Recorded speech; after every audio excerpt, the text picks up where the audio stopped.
네, 오늘 함께할 말씀은 고린도전서 15장 말씀입니다. 고린도전서 15장 3절에서 5절 그리고 58절 이렇게 되어 있습니다. 우리 고린도전서 15장 자리에 일어나서 3절에서 5절 그리고 58절 우리 같이 한번 읽도록 하겠습니다. 같이 읽습니다. 나도 전에 받은 중요한 것을 여러분에게 전해드렸습니다. 그것은 곧 그리스도께서 성경대로 우리 죄를 위하여 죽으셨다는 것과 무덤에 묻히셨다는 것과 성경대로 사흘날에 살아나셨다는 것과 게바에게 나타나시고 다음에 12 제자에게 나타나셨다고 하는 것입니다. 그러므로 형제자매 여러분, 굳게 서서 흔들리지 말고 주님의 일을 더욱 많이 하십시오. 여러분이 아는 대로 여러분의 수고가 주님 안에서 헛되지 않습니다. 아멘. 네, 앞뒤 좌우로 우리 한번 인사합시다. 예수님께서 부활하셨습니다.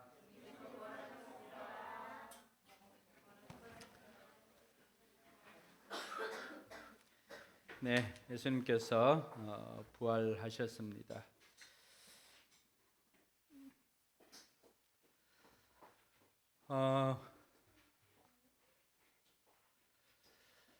리스토르벨이라고 하는 사람이 있습니다. 이 사람은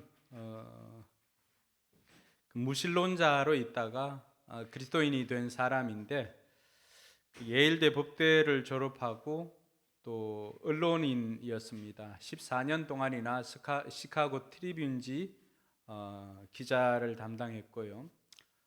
유수한 그 신문사의 기자로도 활동했던 사람입니다. 이 사람 이야기가 왜 오늘 이렇게 하게 되었는가 하면은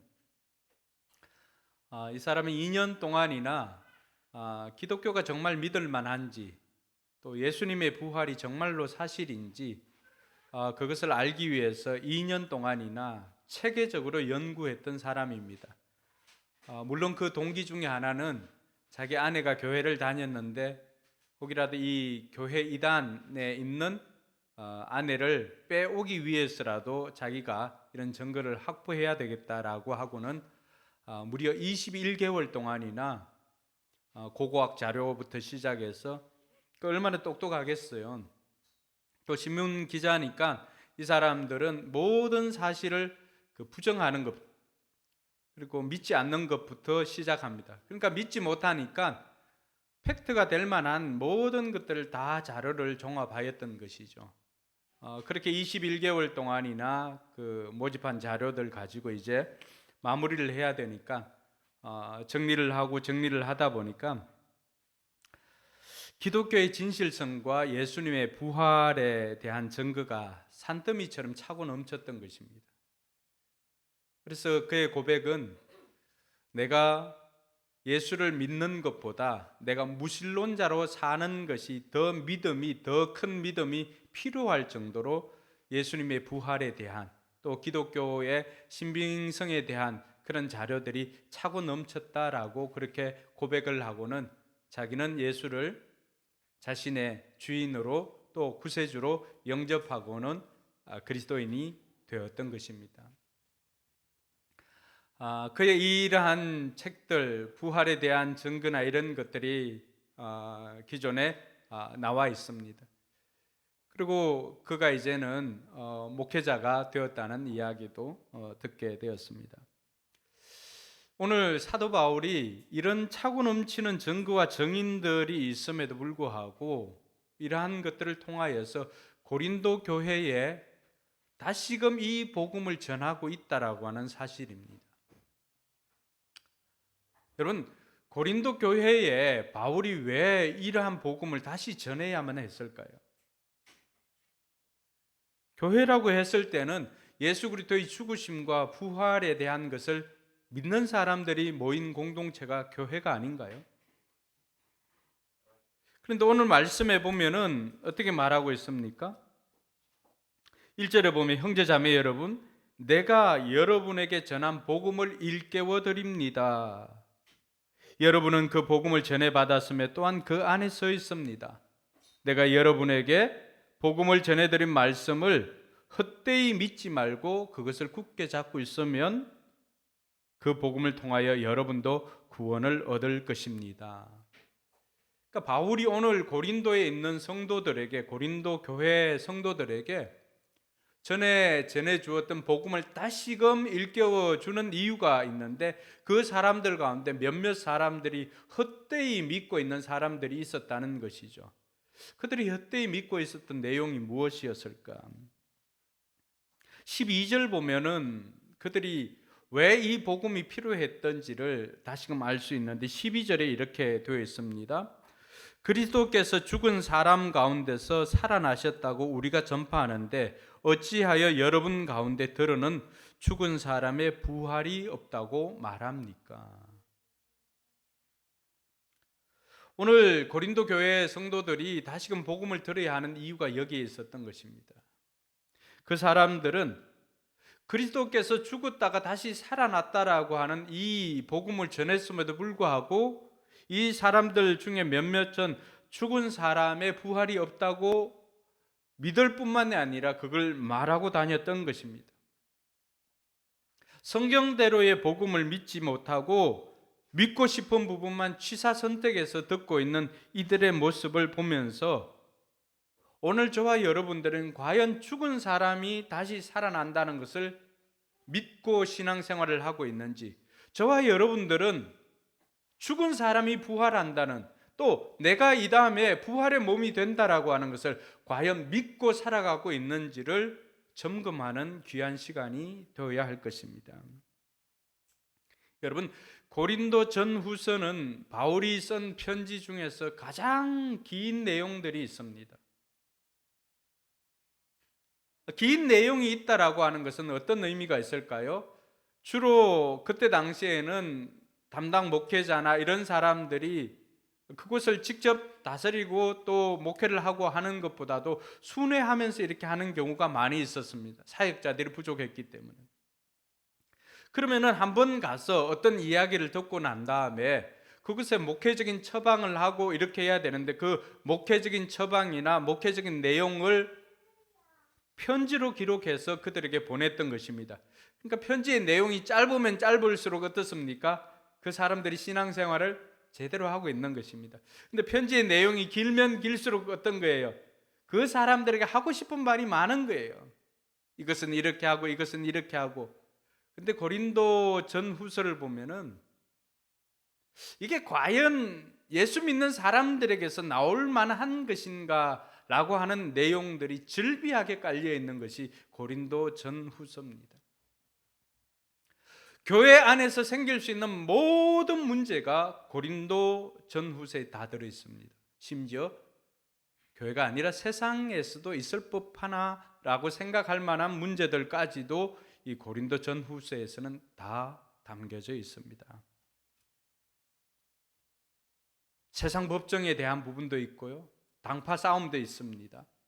심지어는 또 성적인 범죄도 있습니다. 훔치는 내용도 나옵니다. 이러한 모든 내용들이 이 고린도 교회 안에 산적해 있었습니다. 그들은 성령의 은사도 많이 받고 많은 것들을 할 수 있는 능력이 있었음에도 불구하고 왜 그 교회 가운데는 이렇게 문제가 많이 있었을까요? 그것은 바로 죽은 자의 부활에 대한, 이 부활 신앙에 대한 성경이 말하고 있는 이 신앙이 제대로 갖춰져 있지 않았기 때문에 이러한 문제들이 그들 가운데 있었다고 할 수가 있습니다. 여러분, 그들은 왜 이 죽은 자의 부활을 믿지 못했을까요? 그 당시에는 헬라의 그런 이원론적인 사상이 굉장히 강했습니다. 그 헬라 이원론적인 사상은 몸은 천하고 영은 거룩하다라고 하는 것입니다. 이 이원론이죠.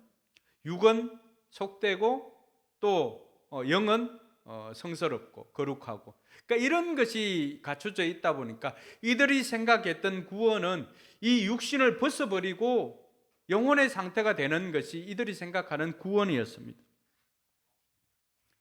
그렇게 하다 보니까 그들의 구원은 영혼이 잔인한 몸으로부터, 물질 세계와 육체적인 몸으로부터 탈출하는 것을, 육의 몸을 벗는 것을 구원으로 생각을 했는데, 성경이 가르쳐주고 있는 구원은 무엇입니까? 우리의 구원은 육의 몸을 벗는 것이 아닌 몸의 부활, 곧 전인의 회복을 구원이라고 말하고 있습니다. 여러분, 우리의 영혼만 구원받는다면 우리의 몸은 어떻게 됩니까? 오늘 예수님을 통해서 바울이 그것을 우리에게 증명을 해 보고자 했던 것입니다. 고린도 성도들에게, 그들에게 다시금 복음을 들려주고 그들로 하여금 이 부활 신앙을 장착해야만 했던 이유가 바로 여기에 있는 것입니다. 우리가 생각하는 그 구원과 고린도 성도들이 생각했던 그 구원, 성경이 말하고 있는 그 구원이 다르기 때문에 이 사람들이 계속해서 교회 안에 여러 가지 문제들을 만들고 있었던 것입니다. 오늘 이 고린도전서 15장은 이러한 고린도 성도들을 향하여서 바울이 성경에는 어떻게 나와 있는지, 자기는 또 예수 그리스도를 통하여서 어떻게 이 복음을 듣게 되었고 예수님의 부활이 어떤 것인가를 고린도 교인들에게 논증하고 있는 것이 고린도전서 15장에 대한 부분입니다. 그래서 바울이 먼저 그들에게 이 육신의 부활이나 이런 것을 알려주기 전에 먼저 가르쳐 준 것은 복음입니다. 복음. 오늘 우리가 읽었던 말씀 3절에서 5절까지는 바울이 전한 그 복음의 엑기스가 그대로, 내용이 그대로 담겨져 있습니다. 내용은 4가지입니다. 3절에 보면은 그리스도께서 성경대로 우리 죄를 위해서 죽었다는 것입니다. 여러분, 예수님께서 죽으심은 예수님의 죄 때문에 죽으신 것이 아니라 예수님께서는 우리 죄 때문에 돌아가셨는데, 그 모든 내용들이 구약 성경에, 여기서 나오는 성경은 구약 성경입니다. 구약 성경에 예언되어진 대로 예수님께서 저와 여러분들을 위해서 십자가에 달려 죽었다는 것입니다. 그래서 그 내용이 이사야 53장에 보면은 토수장에 끌려가는 어린 양, 그 이야기가 나오는 것이 바로 신약의 예수님을 통해서 이루어졌다라고 말하고 있습니다. 그리고 4절에 보면은 예수님께서 죽으셨을 뿐만이 아니라 무덤에 장사되었다라고 말하고 있습니다. 무덤에 묻히셨습니다. 여러분, 그 무덤은 쉽게 몇 사람이 와서 돌을 굴려내고 이런 차원이 아닙니다. 엄청나게 큰 그 바위 무덤에서 그 돌이 굴려지고, 그리고는 아리마대 요셉이라고 하는 그 사람, 여러분, 특정한 사람의 자기가 준비한 그 무덤에 예수님께서 그곳에 묻히셨다라고 하는 그 사실이 있기 때문에 사람들은 아리마대 사람 요셉의 무덤에 예수님께서 장사되었다라고 하는 것을 오늘 저와 여러분들도 다 알고 있지 않습니까? 예수님께서 무덤에 묻히셨습니다. 그리고 더 중요한 것은 성경대로 사흘째 되는 날에 4절에 보니까 다시 살아나셨습니다. 할렐루야. 이 모든 것들도 이미 예수님께서 구약에 수많은 선지자들을 통하여서 예언되어진 대로 예수님께서는 3일 만에 다시 살아나셨던 것입니다. 이 3일 만에 다시 살아나셨던 것, 영원히 죽지 않을 몸으로 살아나신 유일한 분이 예수 그리스도이십니다. 예수님께서 살아나셨다라고 하는 것은 그 당시에는 증인이 필요했는데 최소의 증인의 숫자는 2명이었습니다. 그래서 오늘 5절에 보니까 게바에게, 베드로에게 나타났죠. 물론 요한도 그곳에 달려가서 베드로와 요한이 같이 보기도 했습니다. 여인들의 숫자는 여기에 빠져 있습니다. 그만큼 확실한 사람들의 증인의 숫자를 대고 있는 것입니다. 게바에게 뿐만이 아니라 12제자에게도 나타났다라고 이야기를 합니다. 이미 증인의 숫자를 넘어간 것입니다. 우리가 듣고 있는, 또 우리가 전해야 할 복음의 내용이 무엇입니까? 우리는 다른 여러 가지 설명할 필요가 없습니다. 예수님께서 우리 죄를 위해서 죽으셨다는 것, 그리고 그분은 무덤에 장사되었다는 것, 그리고 성경대로 3일 만에 다시 살아났다는 것과, 그리고 게바와 12제자, 그리고 500여의 형제들에게 동시에 나타나서 증인의 숫자가 포함되어져 있다라고 하는 것. 그리고 주님의 무덤은 지금도 열려 있습니다. 이 땅의 수많은 종교 지도자들의 무덤은 어떻습니까? 여전히 그들의 무덤은 봉분으로 되어 있든지 다 있습니다.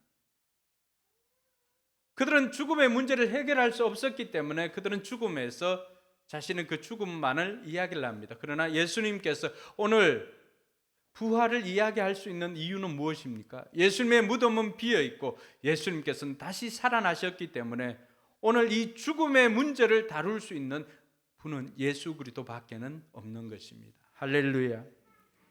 바울은 고린도에 있는 성도들에게 오늘 이 복음의 내용을 다시 한번 들려줌으로 말미암아 복음이라고 하는 것은 예수 그리스도의 죽으심과 다시 살아나심이라고 하는 이 내용을 온전히 성경대로의 내용을 믿지 못한다라고 한다면은 복음을 제대로 알고 있지 않은 것이라고 말해주고 있는 것입니다. 그래서 다시 한번 이 복음에 대해서 들려주고 있고 예수 그리스도의 부활하심으로 말미암아서 죽은 시체가 살아날 수 있음을 저와 여러분들에게 또 고린도 성도들에게 논증하고 있으면서 설득하고 있는 이 바울을 볼 수가 있습니다. 여러분, 이 부활이 확실한 이유가 무엇입니까? 바울이 오늘 예를 든 것을 보면은 6절에 보면은 게바와 12제자에게 나타났다가 그 후에는 어떻습니까? 그 후에 보니까 그리스도께서는 한 번에 500명이 넘는 형제 자매들에게 나타났다라고 했습니다. 그 가운데 바울이 지금 편지 쓰고 있는 이 당시에 그때 참여했던 사람들이 있다라고 하는 것입니다. 그러니까 이것보다 더 확실한 증거가 어디에 있겠습니까? 뿐만 아니라 8절 보니까 그런데 맨 나중에 다리 차지 못하게 난 자와 같은 나에게도 나타났습니다. 여러분, 7달 만에 태어난 이 바울에게도 예수님께서는 부활하신 주님께서 찾아오셨다라고 하는 것입니다. 이것만큼은 부인할 수 없는 사실 아니겠습니까? 그러니까 바울이 오늘 이 증인들의 증언을 통해서도 예수님께서 부활하셨다는 것이 확실함을 말해주고 있습니다. 여러분, 이들이 거짓 증언을 할 수도 있지 않습니까? 그렇다면 이들이 거짓 증언을 하게 된다라고 하면은 이들이 증언을 하고 난다면 무엇인가 얻는 것이 유익이 있어야 되지 않습니까? 근데 예수님의 부활하심을 증언했던 사람들이 누리는 유익은 고난과 죽음뿐이었습니다. 그걸 어떻게 유익이라고 할 수가 있습니까? 예수님께서 다시 살아나셨습니다 라고 하는 사실을 믿고 증언하는 그 모든 사람들마다 단 한 명의 예외도 없이 그들은 다 고난의 길을 걸어갔고 그들은 다 순교를 당했습니다. 그러면 그 사람들이 유익이 있어서 예수님께서 부활하셨다는 것을 전하는 사람이 아닌 것을 알 수가 있습니다. 그들은 오직 본 대로 들은 대로 그들은 그 사실을 증언하였던 것입니다. 그리고 더 중요한 것은 이들이 부활하신 주님을 만나기 전과 만난 이후의 삶이 바뀌었습니다. 이들의 인생의 진정한 역사의 시간대로 BC와 AD가 나누어진 것이 아니라 이들의 인생에 BC와 AD가 나누어졌던 것입니다. 사랑하는 성도 여러분, 이들은 그 이전까지는 자기 사리사욕을 위해서 자기의 욕망을 위해서 살아왔던 사람들인데 부활하신 예수님을 만난 이후에는 이들은 주님을 따르는 사람들이 되었고 이들은 자기의 욕망이나 자기를 위해서 사는 사람들이 아니라 예수 그리스도를 위해서 하나님 나라를 위해서 헌신하며 사는 사람들이 되었다는 것입니다. 이들의 삶의 변화가 이들의 정언이 거짓이 아니라고 하는 것을 또 들려주고 있는 것입니다. 무엇보다도 확실한 것은 오늘 이 글을 쓰고 있는 바울 자신이 부활하신 주님을 만나고 그의 삶이 변화되었던 것입니다. 다메섹으로 가는 그 길에서 바울이 그 길로 간 것은 다름이 아니라 예수 믿는 사람들, 이 부활하신 예수님, 그때 당시는 예수님을 바울은 이단의 괴수로 알고 있었던 거죠. 그러니까 예수 믿는 사람들을 잡아서 옥에 가두고 죽이기 위해서 그는 외국에까지 가서 잡아올 정도로 여러분, 다메섹으로 가는 그 길에 바울이 갔던 이유는 예수 믿는 사람들을 잡아서 죽이려고 간 것이죠. 그 가는 길에 다메섹에서 그는 한 음성을 듣습니다. 사울아, 사울아, 네가 왜 나를 이렇게 괴롭히느냐. 소리만 들리고 그는 얼굴을 볼 수가 없습니다. 그때 부활하신 주님이 이 사울에게 찾아오셔서 사울은 그 자리에서 부활하신 예수님을 만나고 그의 삶이 변하게 되었습니다. 이전까지는 예수님을 믿는 사람을 잡아 옥에 가두고 죽이는 삶을 사는 것이 하나님 나라를 위한 최고의 헌신이라고 알고는 그렇게 살아왔던 사람이, 이제는 예수님께서 십자가에 달려 죽으시고는 예수님께서 부활하셨습니다 라고 하는 이 내용을 믿지 않는 이방인들에게 전하는 사도로 부름을 받았던 것입니다. 할렐루야. 이것이 부활하신 예수님을 만난 사람들의 삶의 변화입니다. BC와 AD가 있어야 됩니다. 오늘 저와 여러분들의 삶 가운데서도 우리 인생에 부활하신 주님을 만난 이후와 만난 이전과 이후가 내 삶에도 BC와 AD가 나누어져야 할 줄로 믿습니다. 여러분, 부활하신 주님을 믿으면서 여러분 삶에 무엇이 바뀌었습니까? 삶의 변화가 없다면 여전히 우리는 오늘 복음을 들어야만 했던 이 고린도 교회 성도들처럼 나만의 신학을 가지고 내가 듣고 싶은 말만 듣고 우리가 성도라고 생각하고 살아가고 있습니다. 그렇다면 온갖 문제들이 여전히 나를 통해서 생기게 된다는 것을 우리는 잊지 말아야 할 것입니다. 이 부활이야말로 복음의 핵심이고 기독교 신앙의 핵심인 것입니다. 기독교 신앙은 이 부활에 서고 넘어짐이 이 부활에 달려 있습니다. 이것을 부인한다면 기독교는 아무것도 아닌 것입니다. 바울이 이후에는 그것을 증거하고 있습니다. 13절에서 14절에 보니까 뭐라고 말합니까? 그리스도께서 죽은 사람의 부활이 없다면 그리스도께서 살아나지 못하였을 것입니다. 그리스도께서 살아나지 않으셨다면 우리의 선포도 헛되고 여러분의 믿음도 헛될 것입니다. 여러분, 부활이 없다면 그리스도도 부활하지 못했을 것이고, 이 그리스도의 부활이 없다면 오늘 저와 여러분들이 믿고 선포하고 있는 이 모든 것들이 다 뭐가 됩니까? 헛된 것이다. 그리스도의 부활이 없다면 우리보다 더 비참한 사람이 없을 것입니다. 바울은 그것을 통하여서 그리스도의 부활이 없다면 오늘 우리가 믿는 모든 것이 헛되고 우리의 선포도 다 헛될 것입니다. 그리스도의 부활은 확실합니다 라고 하면서 바울이 거듭 증거하고 있습니다. 그리고 20절과 21절에 보면 좀 더 긍정적으로 이야기를 합니다. 그러나 이제 그리스도께서 죽은 사람들 가운데서 살아나셔서 잠든 사람들의 첫 열매가 되셨습니다. 한 사람으로 말미암아 죽음이 들어왔으니 또한 한 사람으로 말미암아 죽은 사람의 부활도 옵니다. 여러분, 예수님께서 부활하심으로 말미암아서 뭐가 되었다고 합니까? 부활의 첫 열매가 되었다라고 했습니다. 그러면서 바울은 다른 많은 것들도 가지고 예를 들고 있습니다. 씨가 심겨져 있는데 그 씨가 아무것도 없는 그 씨지만 씨가 심겨져서 죽은 것 같았지만 그곳에서 싹이 나고 열매가 맺어지는 것을 또 예를 들어 설명하고 있습니다. 마침 우리 교회도 얘가 이렇게 꽃이 잎사귀가 나옵니다. 부활을 맞이해서 다 말라 비틀어서 죽었던 것 아닙니까?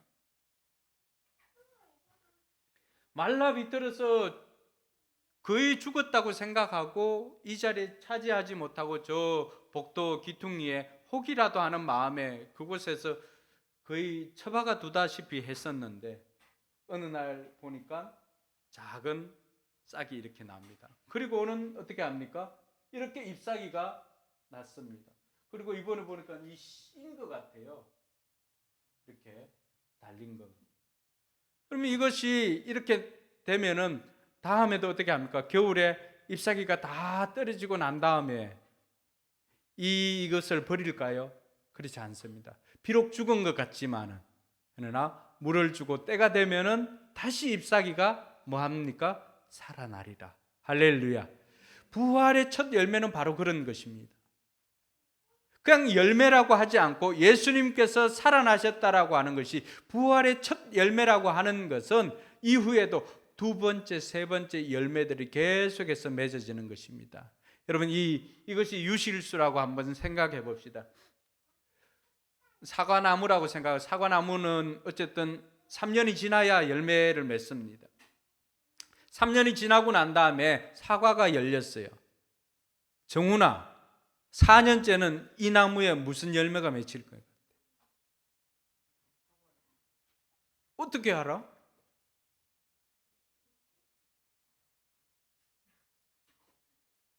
생각해 봐야 돼.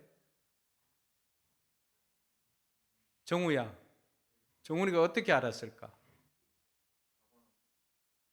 3년째에 사과가 열렸으니까 4년째도 사과가 열리는 것은 당연한 것이라고 생각했던 것입니다. 그것이 바로 첫 열매의 효과입니다. 예수님께서 자신의 육신이 이렇게 부활하셔서 게바에게도 나타나고 제자들에게 나타나고 500의 형제들에게 나타나고 또 바울에게도 나타났던 것처럼 그렇게 첫 열매가 되셨다라고 하는 것은 오늘 저와 여러분들에게 또 고린도 성도들에게 우리 역시도 비록 우리의 이 땅에서의 생은 다 하고 죽어가지만 그러나 주님께서 이 땅에 오실 때 우리가 다시 살아나게 될 것입니다. 할렐루야. 그때 우리의 몸이 부활의 몸이 되는 것은 우리가 뭘 보면 알 수가 있습니까? 예수 그리스도께서 살아나신 그 모습을 보면 우리가 어떻게 살아날 것인가를 다 알게 되는 것입니다. 예수님의 살아나심은 처음에 이 사람들은 엠마오로 가는 두 제자들은 대부분 알아보질 못했어요. 그들의 생각 속에는 있는 내용이 아니었기 때문에. 그러나 예수님께서 그들에게 성경을 풀어 설명해 주고 난 다음에 보니까 예수님이란 걸 알아보았습니다.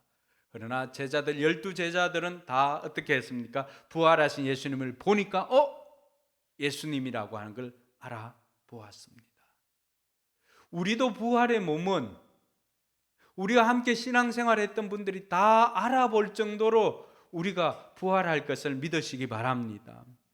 오늘 저와 여러분들의 구원이라고 하는 것은 우리의 영혼만 사는 것이 구원이 아닙니다. 우리의 몸도 우리의 영혼도 주님께서 예비하신 저 천국에 가서 영원히 사는 것이 바로 우리의 완성된 구원인 것입니다.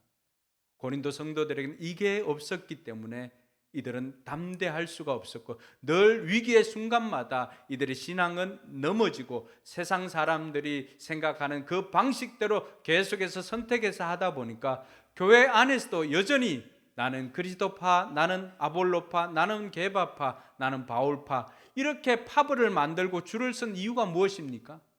이 땅의 것 세속적인 그 가치관이 들어오니까 세상 사람들이 살아가는 방식대로 여전히 사는 거예요. 그러니까 그 안에는 엄란도 있고 성적인 죄도 있고 또 도둑질도 있고 세상 사람들이 살아가는 방식의 모든 문제들이 교회 안에서도 여전히 있다라고 하는 것입니다. 그 이유는 바로 부활신앙이 없었기 때문입니다. 사랑하는 성도 여러분, 저와 여러분들이 오늘 이 부활을 믿는 사람으로 살려면 우리는 어떻게 해야 할까요? 첫 번째는 흔들리지 말아야 합니다. 오늘 58절 말씀에 이제 결론적으로 말해주지 않습니까? 그러므로 나의 사랑하는 형제 자매 여러분, 굳게 서서 흔들리지 말고. 뭘 굳게 서서 흔들리지 말아야 됩니까? 이들은 신앙이 없어서 흔들린 것 아닙니다.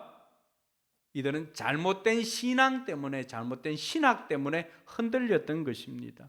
저와 여러분들이 붙잡아야 할 것이 오늘 계속해서 바울이 강조하고 있는 성경대로의 원칙입니다. 주님께서 부활하신 것은 성경대로 십자가에 죽으셨다고 성경대로 3일 만에 살아나셨던 것입니다. 바울이 붙잡고 있는 복음의 기준도 바로 성경이었습니다. 오늘 저와 여러분들이 우리가 이 땅에서 세속적인 가치관에 흔들리지 않으려면 우리도 역시 붙잡아야 할 것은 다른 것이 아니라 성경이 우리의 기준이 되어야 합니다. 할렐루야. 세상 모든 가치관이나 철학은 다 변합니다. 그러나 변하지 않는 영원한 것이 있다면 그것은 바로 하나님의 말씀인 성경은 변하지 않습니다. 그러므로 저와 여러분들이 붙잡아야 할 것은 반석 위에 든든히 선 신앙으로 살아가려고 한다면 저와 여러분들도 성경의 가치를 붙잡고 사는 저와 여러분들이 되길 주님의 이름으로 축원합니다. 둘째로는 주님의 일을 열심히 하면서 살아야 합니다. 오늘 58절에 뭐라고 되어 있습니까? 흔들리지 말고 주님의 일을 더욱 많이 하십시오. 주님의 일을 더욱더 열심히 해야 되는 이유가 무엇입니까? 우리가 하는 수고가 헛되지 않기 때문입니다. 세상은 노력해도 결과가 나오지 않을 수가 있습니다.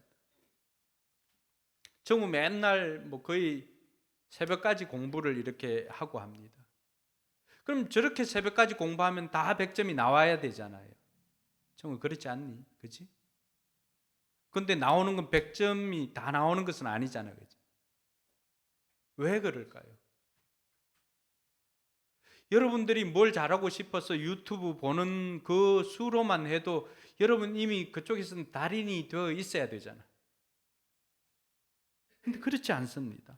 세상 일은 노력해도 결과가 안 나올 때가 있고 노력한 만큼 보상이 따르지 않을 수도 있습니다. 그러나 하나님의 일만큼은 결코 헛되지 않습니다. 하나님의 일만큼은 확실한 결과와 보상이 있습니다. 요한계시록 22장 12절에 보니까 주님께서 우리에게 뭐라고 말씀합니까? 같이 읽겠습니다.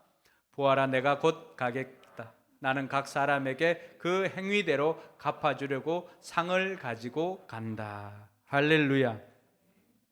여러분, 주님의 약속입니다. 성경의 약속입니다. 주님께서 이 땅에 다시 오시는데 뭘 가지고 오겠다고 하십니까? 우리가 이 땅에서 수고한 그 일들을 하나님께서는 기억하시고 그 일에 상을 주기 위해서 상을 가지고 오신다고 말씀해 주십니다. 할렐루야. 믿지 않는 사람들에게는 심판을 가지고 오지만 믿는 저와 여러분들에게는 하나님께서 우리가 이 땅에서 하나님 나라의 일을 위해서 수고한 그 일을 갚아주시기 위해서 상을 가지고 오시겠다는 것입니다. 우리가 이것을 알면 이기적인 이유에서라도 물질과 시간을 하나님께 투자하는 사람이 현명한 것입니다. 주님이 원하시고 주님이 시키시는 일을 열심히 하는 저와 여러분들이 되기를 주님의 이름으로 축원합니다. 세상의 것들은 보상이 따르지 다 100% 보상이 안 따라도 주님의 일만큼은 반드시 확실한 보상이 있음을 기억하시기를 바랍니다. 마지막은요, 주님의 부활을 전파하며 살아야 됩니다. 11절에 보니까 뭐라고 말합니까? 바울이 그러므로 나나 그들이나 할 것 없이 우리는 이렇게 전파하고 있으며 여러분은 이렇게 믿었습니다. 바울이 그 정인들과 함께 주님의 부활하심을 전파하고 살았더니만 오늘 수많은 사람들이 이 내용을 믿게 되었다고 말하고 있습니다. 부활한 주님을 만난 사람들이 삶이 변화되었던 사람들입니다. 그 사람들은 자신의 삶만 변화된 것이 아니라 부활한 주님을 증거하며 살아가는 주님의 증인이 되었던 것입니다. 바울도 마찬가지였고요, 제자도 마찬가지였습니다. 이제 우리가 주님께서 이 땅에 다시 오실 때까지 저와 여러분들이 해야 할 것이 바로 주님의 부활을 전파하며 살아가는 것입니다. 이것이 우리에게 주어진 미션입니다. 사랑하는 성도 여러분, 이번 한 주간도 여러분 만나는 사람들 또 여러분들의 VIP들에게 여러분의 변화된 삶 증언하시고, 그리고 예수님께서 십자가에 달리시고 3일 만에 다시 살아나셨다는 성경이 말하고 있는 이 복음을 전하고 이 복음대로 믿고 사는 저와 여러분들이 되기를 주님의 이름으로 축원합니다. 기도하겠습니다.